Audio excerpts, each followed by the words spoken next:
신앙생활하면서 거룩이란 단어를 얼마나 많이 듣습니까? 신약 성경에만 거의 200회가 이상 나오는 그런 단어입니다. 근데 그만큼 거룩이라는 것이 우리가 믿음을 갖고 살아갈 때에 반드시 그 믿음 안에서 이루어져야 될 덕목이기 때문에 그러합니다. 그런데 거룩이라고 하면 막상 드는 생각이 뭐냐 하면 뭔가 이게 때묻지 않은 굉장히 그 고고함 이런 거 좀 느껴지시겠죠. 혹은 이 하늘에 속한 사람들과 같은 그런 신비감 뭐 그런 것도 좀 느껴지실 것입니다. 그래서 가장 많이 사용되는 단어임에도 불구하고 실제로는 나의 실존과 지금 나의 현 상태와는 상당히 거리가 멀게 느껴지는 그런 느낌도 들 때가 있다는 것입니다. 우리가 현실적으로 한번 생각해 봅시다. 성경은 우리를 거룩한 백성이라고 그래요. 그래서 새 하늘과 새 땅은 거룩한 백성이 들어갑니다. 우리 모두가 하나님의 거룩한 백성이 되지 않으면 안 됩니다. 그런데 우리끼리 예를 들면 어떤 교인을 말할 때, 야, 김 집사님 참 거룩해. 우리 이 집사님 진짜 거룩해. 이런 표현 잘 안 하죠.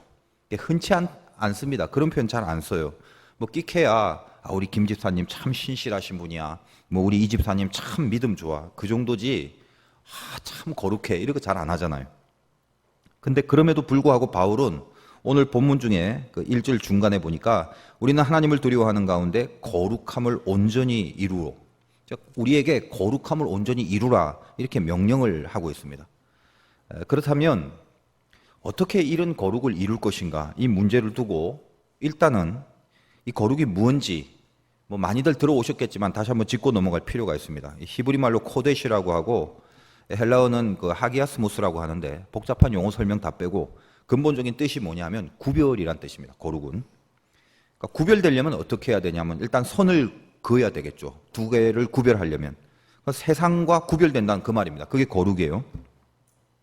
세상으로부터 선을 긋는 건데 이 세상과 구별된다는 건 또 뭐냐라고 했을 때 어떤 도덕적인 부분이나 윤리적인 부분이나 어떤 신앙의 그 양심적인 그런 기준을 갖고 아주 완벽하고 온전한 상태 그거를 말하는 게 아니라 선을 그으면 둘 중에 하나인데 세상 쪽이냐 하나님 쪽이냐 그거죠. 그래서 따라서 거룩이라는 것은 완성된 어떤 상태, 치고하게 높은 더 이상 손댈 수 없고 흠잡을 수 없는 온전한 상태 자체를 말하는 게 아니라 이 코데시, 구별이라는 뜻 자체가 선을 그었을 때 어느 쪽에 서느냐라는 문제입니다. 1차적으로. 그러니까 여러분은 다 세상에 선을 긋잖아요. 선을 그으면 둘 중에 하나입니다. 세상 쪽이냐 하나님 쪽이냐. 그러면 거룩이라는 건 당연히 세상에 선을 긋고 하나님 쪽으로 가 있는 것입니다. 그것을 하나님 편이 된다라는 표현을 해요. 하나님 편이 되어 있는 것, 그걸 거룩이라고 합니다. 그리고 오늘 말씀에 그 거룩을 온전히 이루라 그랬죠. 오늘 말씀 제목도 마찬가지고. 근데 이 온전이라는 단어 때문에 거룩을 온전히 이루라 그러면 굉장히 좀 부담스러워요. 그 뉘앙스가. 왜? 이 온전이라는 단어 때문에 그래요.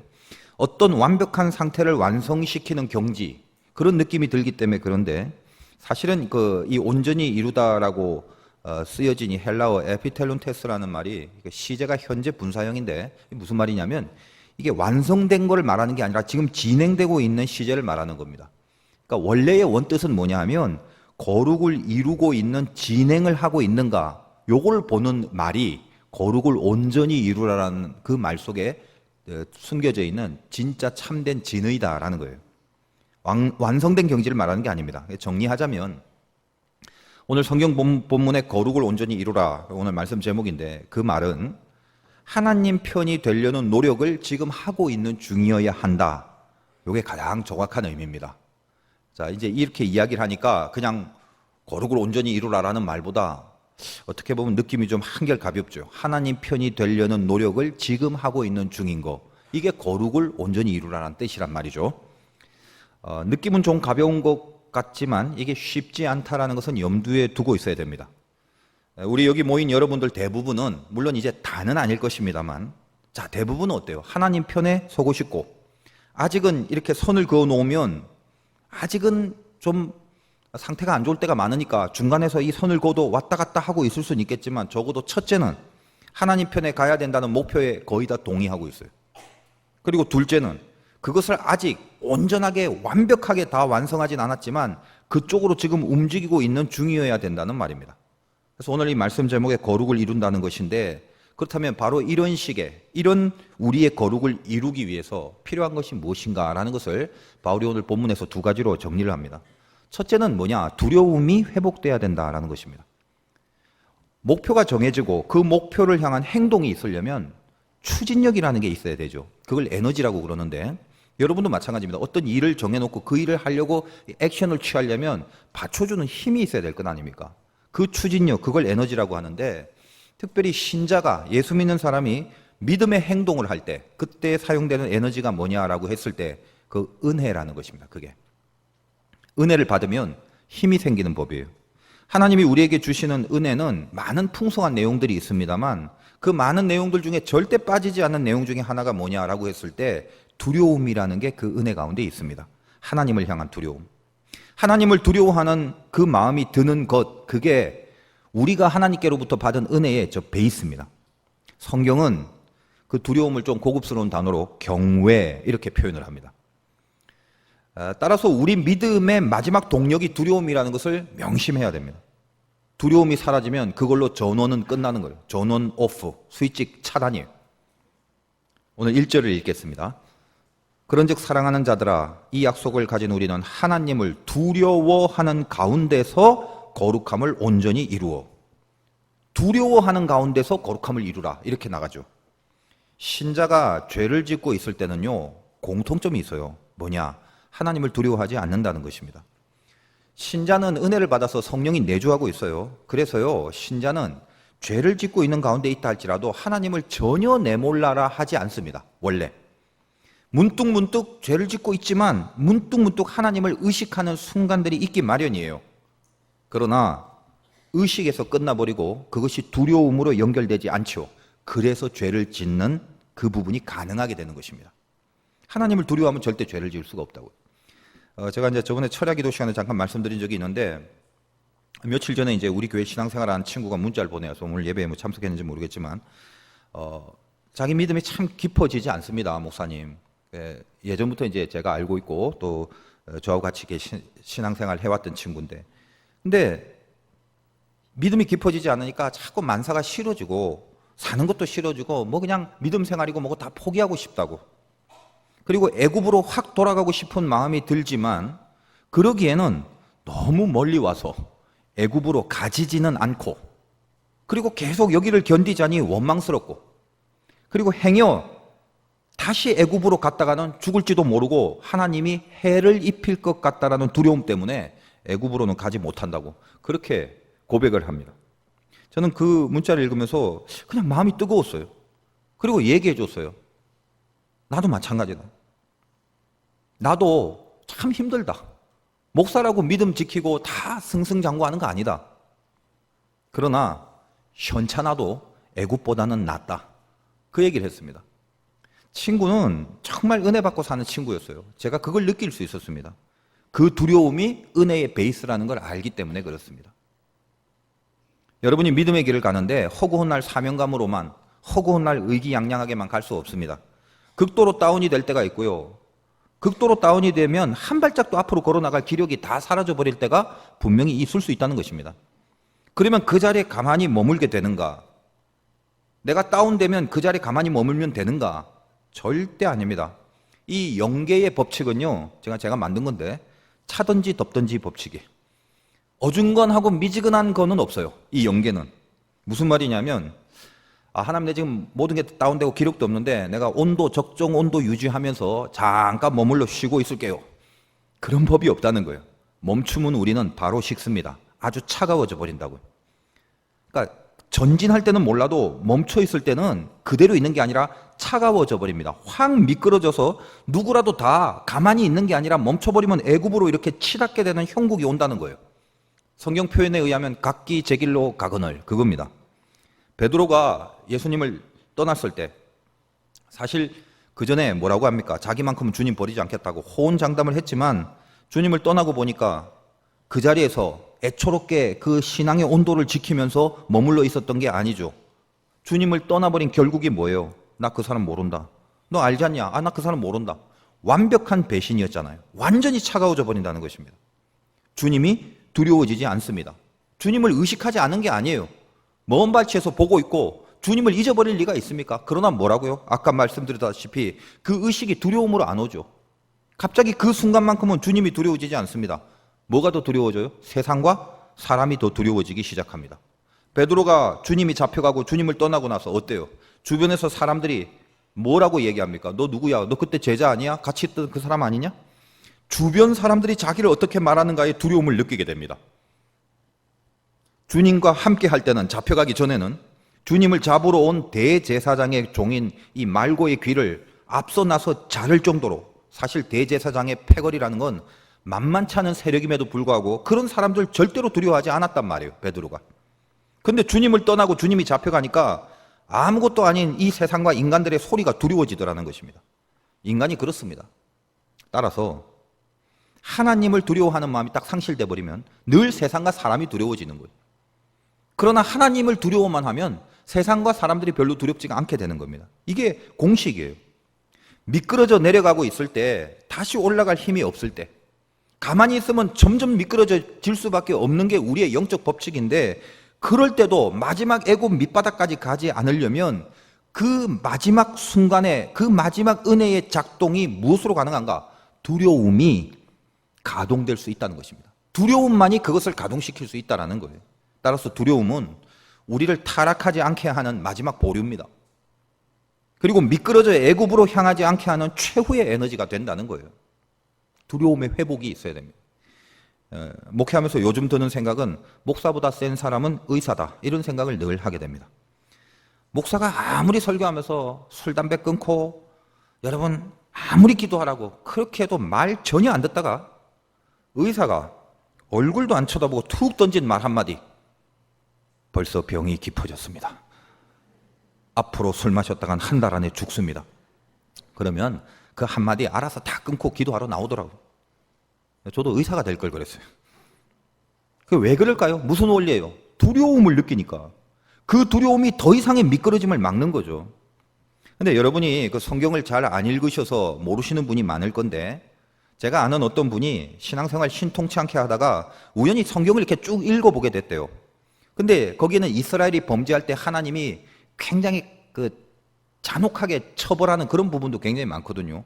그냥 우연히 이렇게 읽다가 이스라엘이 범죄할 때 하나님이 치시는 장면들을 읽으면서 갑자기 두려움이 생겨버린 것입니다.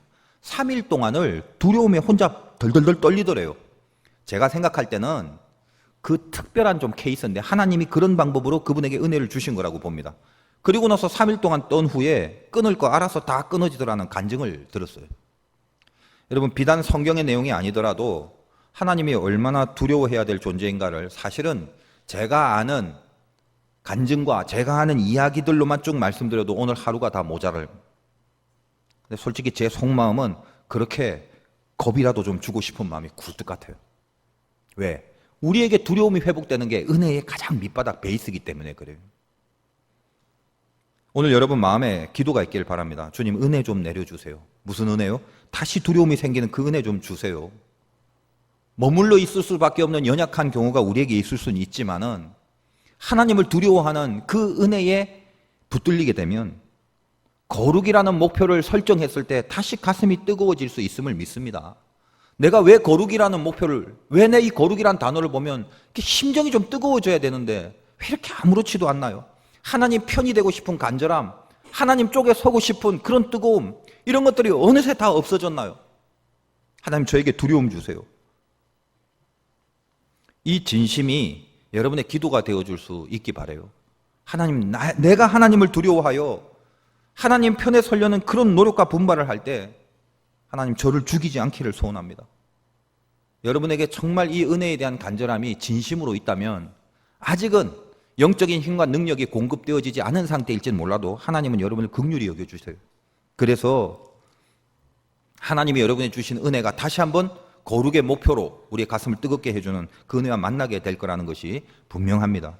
세상과 사람을 두려워하면 이 두려움은 정신건강에 해를 끼치는 두려움이지만 신기한 게 뭐냐면요, 하나님을 두려워하면 정신에 담대함이 생겨서요, 이 몸에 치유가 일어난다는 거 혹시 아십니까? 여러분 안에 이 거룩한 두려움의 회복, 그 은혜가 있기를 바라요.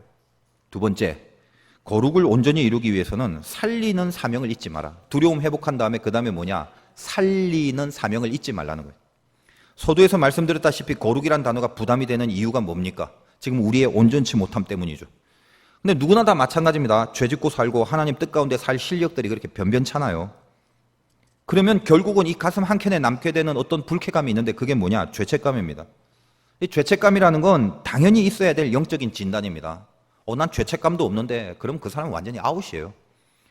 그러나 죄책감을 느끼는 건 당연하지만 여기서 조심해야 될 게 뭐냐? 이 죄책감 속에 오랫동안 머물러 있는 것도 이것도 죄성이라는 걸 아셔야 됩니다. 우리는 우리가 구원할 수 없어요. 우리는 가망이 없습니다. 그래서 아직 우리가 가망이 없을 때, 그것을 성경 표현에 의하면 우리가 아직 죄인 되었을 때, 그때 주님이 오셨습니다. 로마서 5장 8절에 보면 우리가 아직 죄인 되었을 때 그리스도께서 우리를 위하여 죽으심으로 하나님께서 우리에 대한 자기의 사랑을 확증하셨느니라. 주님이 우리를 위해 죽으셨다는 말도 좋고 하나님의 사랑을 우리에게 확증했다는 말도 좋은데 실은 더 중요한 말이 뭐냐면 그 앞에, 그게 언제요? 우리가 아직 죄인 되었을 때.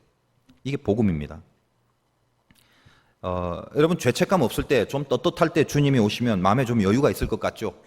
주님도 아마 그런 생각은 하실 거예요. 만약에 죄 안 짓고 살아가고 그런 사람이 있으면 주님이 이제 신방 가서 웃으면서 야, 너 보니까 잘하고 있다, 잘했다, 충성된 종아, 내가 너하고 같이 먹고 마실란다, 저녁 차려와라. 그런 분위기 좋잖아요. 그런데 주님이 그렇게 같이 파티 열려고 오시는 모습으로 오는 게 아니라 우리를 위하여 십자가에 달려 피 흘려 죽으시는 모습으로 오셨단 말이에요. 왜요? 우리가 떳떳할 때가 아니라 아직 죄인 되었을 때 오셨기 때문에 그래요. 그래서 우리를 그 죄로 인하여 죽이는 게 아니라 그 죄인 되었을 때 오셔서 대신 죽으심으로 그 죄에도 불구하고 기필코 우리를 살려내셨어요. 그걸 복음이라고 합니다. 우린 이 복음의 은혜 가운데 붙들려서 살아가는 기가 막힌 존재들입니다. 너무 죄송하고 너무 염치가 없지만 한량없는 은혜와 빚진 마음으로 살아갈 수밖에 없는 은총을 입고 살아가는 존재들이 됐어요. 거룩이라는 건 하나님 편에 서는 거라고 했죠. 그럼 우리가 구체적으로 뭐가 그럼 하나님 편에 서는 것인가? 바로 이 주님의 마음, 행동, 뜻, 어떤 거요? 자기를 죽이셔서 대신 살리게 하시는 이 근본적인 주님의 마음과 행동과 그 뜻을 따르기로 한 거죠. 그걸 한편이라고 그래요. 우리가 한편이 됐다는 건 뭡니까? 추구하는 게 동일할 때 할 수 있는 말이라고요. 선을 그었어요? 그래서 하나님 편에 가기로 동의했어요? 그래서 하나님과 한편입니까? 그럼 뭐가 돼야 돼요? 이 추구하는 것을 따라야 돼요. 이 추구하는 것을 목표로 살아야 되겠죠. 그게 아니고서는 한편이 절대 아니죠. 무엇을 통해 살리셨답니까? 자기 죽음을 통해서. 그 삶을 따르기로 한 것을 뭐라고 한다? 선을 긋고 구별됨이라고 하고, 이 구별됨이 바로 거룩이란 뜻이다. 도덕적으로는 흠이 있고 신앙 윤리적으로 온전치 못할 수는 있습니다. 그러나 성경은 그것을 가지고 거룩을 진단하는 게 아닙니다. 우리가 얼마나 떳떳하고 완벽하고 온전하냐를 갖고 거룩이냐 아니냐를 따지기 전에 1차적으로는 하나님이 바라보시는 게 뭐냐면 거룩은 구별이라고 그랬죠. 저쪽 편이 아니라 선을 긋고 이쪽 편이 되는 거. 그래서 세상과 구별이 되는 걸 말합니다. 어떤 내용으로요? 이쪽 편에 서 있는 그 주님처럼 죽어서라도 살리시는 그 사명을 가지고 살겠다고 주님 편에 같이 서는 거요.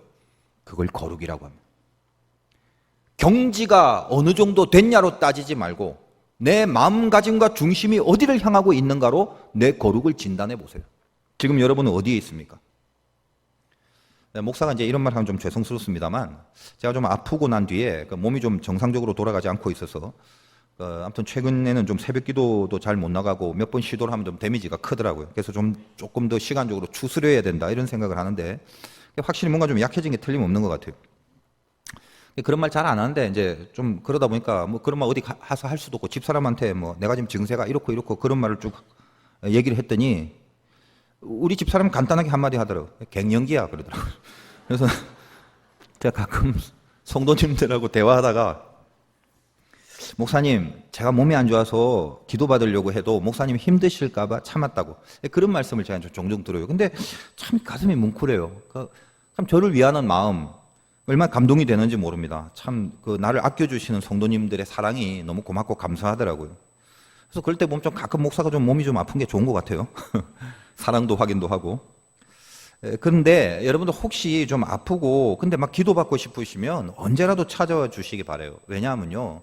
제가 그거 한다고 해서 저 죽진 않습니다. 저는 사명으로 살고 그 사명 때문에 하나님이 숨을 쉬게 해주시는 거예요.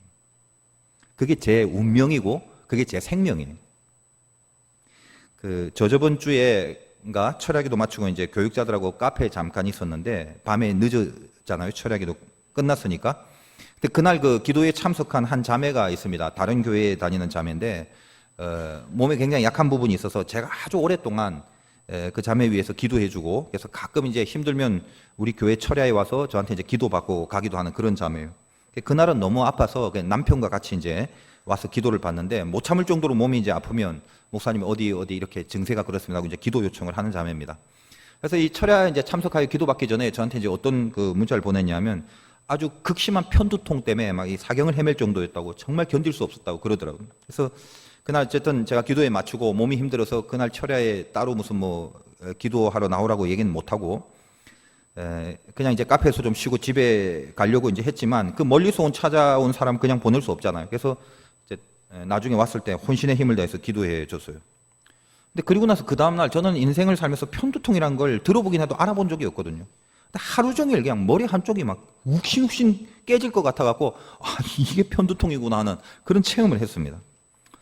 제가 이제 교육자들과 함께 있는 그 자리에서 그 자매에게 기도를 해 주었는데 원래 아픈 몸인 줄 알기 때문에 항상 기도가 절실하고 간절해요. 그 자매를 향해서는.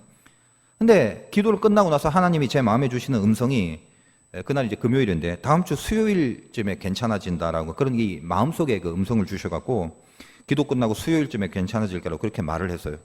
며칠이 이제 지난 뒤에 문자가 왔는데 목사님 자기가 꿈을 꿨는데 꿈에서 MRI를 찍고 나서 의사가 그걸 보더니 아주 깨끗합니다라는 소리에 잠을 깼대요. 근데 머리가 하나도 안 아프더라는 거예요. 근데 그날이 바로 수요일이라고 너무 감사하고 신기하다고 간증을 했어요. 저는요 이런 하나님이 너무 좋아요. 너무 감사하고 너무 좋아요. 제가 몸이 안 좋을 때도 있고 목사라고 해서 저도 인간인데 제 영적 상태가 엉망일 때도 있겠죠. 그러나 그럴 때 저도 죄책감도 있고 자괴감 같은 것이 있어서 그것이 나를 지배할 때도 있다는 말입니다. 근데 그렇다 할지라도 하나님이 역사하시는 통로가 돼서 사람을 살려내고 사람을 돌아오게 할 수 있다면 그거 같이 귀하고 값진 것이 또 있겠냐는 것입니다. 제 얘기가 아니라 여러분에게도 적용돼야 될 얘기라는 거예요. 거룩은 반드시 있어야 되는데 자기 증명의 고고함이 아니에요. 외식하는 바리새인들처럼 나는 이것도 하고 저것도 하고 이렇게 살고 저렇게 살고 그래서 나는 괜찮은데 너희는 뭐하냐? 이런 식으로 가지 말라는 거예요. 여러분들이 많은 기독교의 종교적 형태는 참 철저하고 또 풍성하고 또 쉼없고 끝없지만 실제로 정말 이 거룩이라는 본체 이쪽 편에 서서 죽여서 살리는 그 일에 내가 어느 한편이라도 쓰임받고 있는 삶을 사는가를 점검해 보셔야 된다는 거예요. 다른 사람을 살려내는 썩어짐, 이게 거룩입니다. 다시 여러분의 고고함이 얼마나 높은지를 증명하는 게 아니라 다른 사람을 살려내는 썩어짐이 있냐를 거룩이 있냐 없냐로 따지셔야 된다는 거예요. 자기가 미랄이 됨으로 누군가가 돌아오고 누군가가 살아나는 그 힘이 있는지를 이 말씀 가운데 스스로 한번 살펴보십시오. 그것으로 나의 거룩을 증명해 내라는 거예요. 2절을 읽겠습니다. 마음으로 우리를 영접하라. 우리는 아무에게도 불의를 행하지 않고 아무에게도 해롭게 하지 않고 아무에게서도 속여 빼앗은 일이 없노라. 지금 이 세 가지의 내용이 나오는데 불의 행하지 않고 해롭게 하지 않고 남 속여서 빼앗는 일이 없고 이거 다 거룩한 내용들이죠. 바울이 그렇게 살았다는 것입니다. 그러나 그 자체가 거룩이 아니에요. 그 세 말의 앞부분에 공통적인 내용이 있죠. 그게 핵심입니다. 그게 뭐예요? 아무에게도, 아무에게도, 아무에게서도. 다시 말하면 살다 보면 확 그냥 불의를 저질러도 괜찮아 보이는 족속들이 있죠. 살다 보면 확 그냥 해를 입히고 싶은 사람이 있을 수도 있습니다. 그냥 속여서 다 빼앗고 싶은 그런 사람이 있을지 몰라도 아무에게도 그런 일이 전혀 없는 좋은 사람뿐만 아니라 그 어떤 모든 사람일지라도 그 내용이죠. 그래서 비록 그렇게 하고 싶은 사람일지라도 그렇게 하지 않고 살려낸다는 말이에요. 그것이 바울의 거룩입니다. 너희도 그 거룩을 받아라. 3절 연결해서 읽습니다. 내가 이 말을 하는 것은 너희를 정죄하려고 하는 것이 아니라 내가 이전에 말하였거니와 너희가 우리 마음에 있어 함께 죽고 함께 살게 하고자 함이라. 너희를 정죄하려고 하는 마음 하나도 없다. 함께 살고 싶은 진심으로 말하는 것이다. 바울은 아무에게라도 해를 끼칠 수 있는 어떤 대상이, 해를 끼치고 싶은 어떤 대상이라도 그렇지 않겠다는, 차라리 내가 죽어 그들을 살려내는 일에 쓰임 받는 일에 집중할 수 있는 그것을 거룩이라 하며, 이것이 우리 모두가 함께 살아가는 것이라는 것을 알고 있기 때문에 자기 자신의 삶도 그렇고 이 편지를 읽는 고린도 교인들에게 그것을 호소하는 것입니다. 거룩한 백성이 되라고.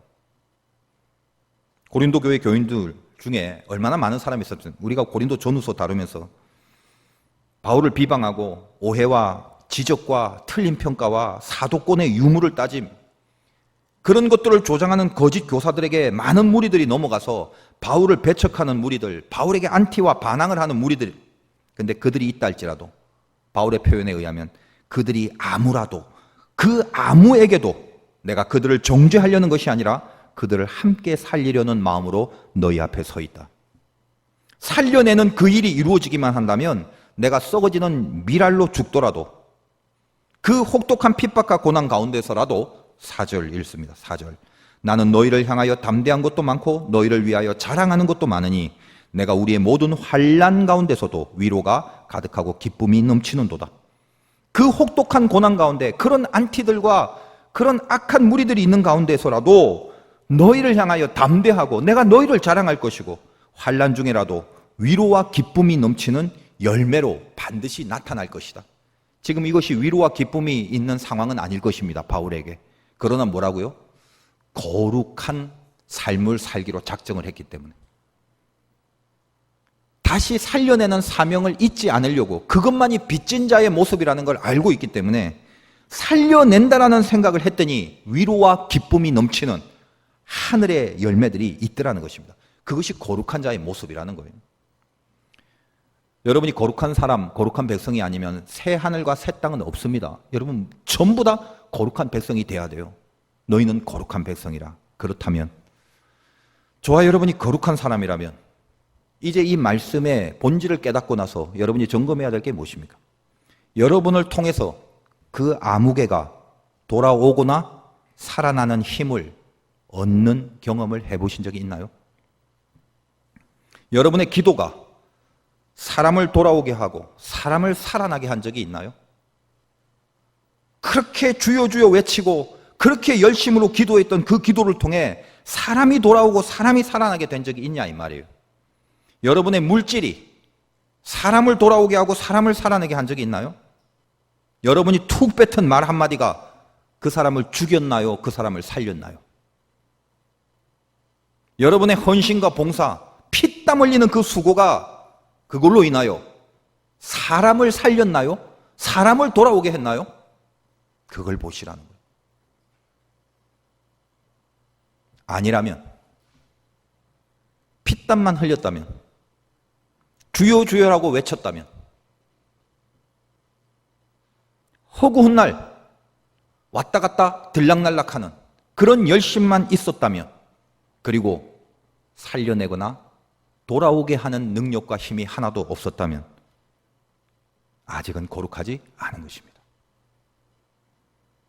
세상과 하나님을 구별하여 하나님 편이 되라고 하는 게 거룩인데, 그러려면 세상과 하나님 사이에 선을 그으라고 했는데 이 선을 세상과 하나님 사이에는 긋지 않고 신앙과 삶 사이에 선을 그어놓고 신앙과 삶을 절대로 넘나들미 없이 신앙 따로 삶 따로의 따로 국밥의 인생을 살고 있지는 않습니까?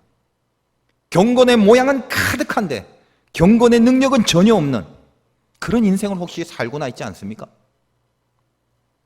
세상과 하나님 사이에 선을 긋는 건 구별이라고 하지만 신앙과 삶 사이에 선을 긋는 건 이건 특별이라고 그래요. 구별과 특별은 개념이 다르죠. 구별된 인생을 살려는 게 아니라 특별한 삶을 살라고 하니까 어떻게 거룩이 이루어지겠어요? 왜 거룩이 안 되는 줄 아십니까? 썩어질 미랄은 못 되겠다고 하기 때문이에요. 썩어서 구별되겠다는 마음이 없고 안 썩어서 특별해지려는 마음만 있으니까 어떻게 거룩해질 수 있겠습니까? 믿음이란 게 썩어질 수 있게 하는 능력이 믿음이라는 걸 잊지 마십시오. 진짜 하나님을 향한 믿음은 썩어질 수 있게 하는 능력인데 이 믿음을 안 썩게 해주는 능력으로만 이용하려고 하니까 어떻게 거룩이 나올 수 있겠냐 이 말이에요.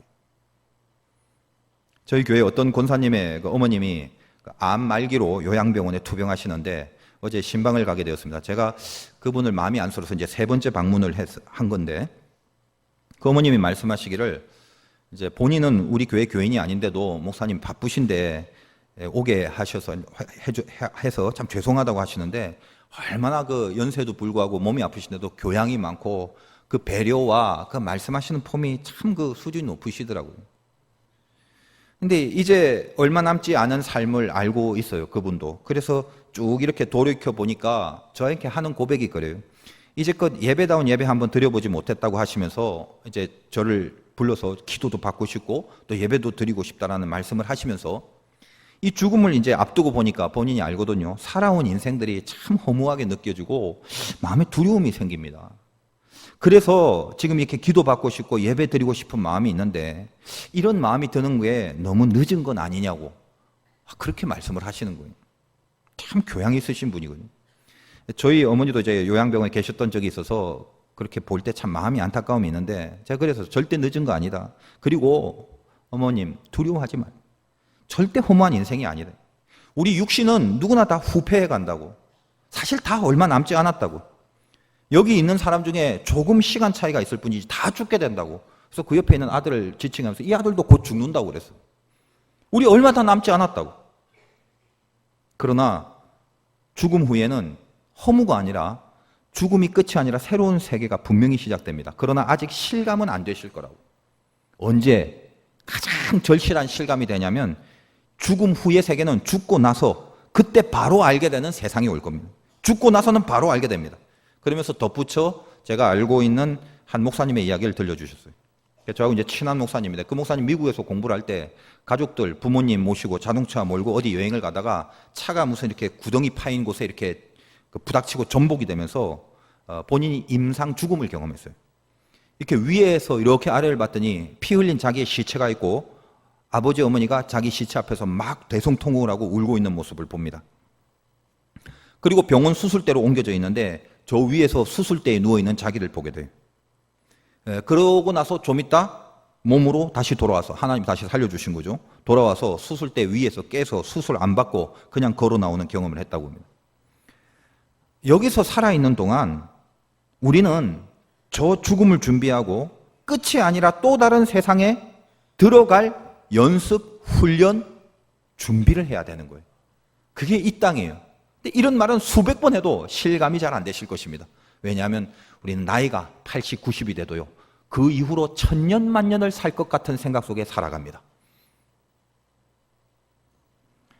그 어머니에게 이런 말씀을 했어요. 육신이 쇠퇴하는 이 시간은 우리 껍데기는 다 후패하는데 이게 허무하고 두려운 시간이 아니에요. 어머님이 예배와 기도를 간절히 하시는 그 자체가 이미 큰 은혜 가운데 있는 거라고. 그리고 간절하게 기도를 해드리고 왔어요. 그리고 언제든지 기도가 필요하고 예배가 필요할 때는 부담 없이 말씀하시라고. 여러분 가만 생각해 보니까요. 콩티듯 파티듯 이것저것 별의별 것들이 다 있는 것이 인생입디다. 그러나 휙 하고 지나가요.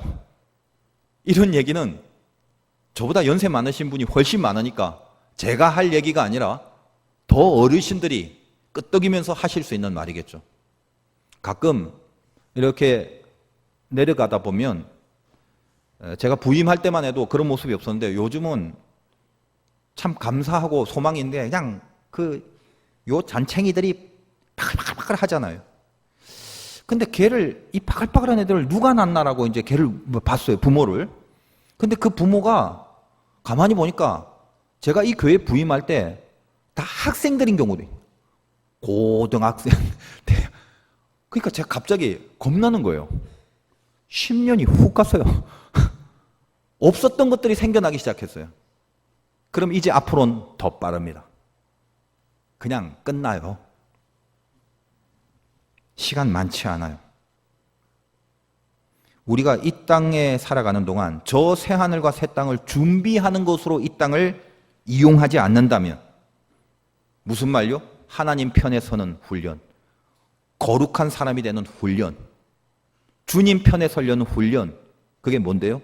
죽어서라도 사람을 돌아오게 만들고 내가 죽어서라도 사람을 살리는 이 내용에 대한 훈련, 경험, 연습, 이런 것들을 우리에게 주어진 이 시간, 이 땅에서 이루어내지 않는다면 우리는 다 부질없는 콩튀듯 파튀듯 하는 인생과 사건 속에 우리의 모든 주어진 시간을 모조리 낭비하는 어처구니 없는 인생일 뿐일 것입니다. 시간이 많지 않아요.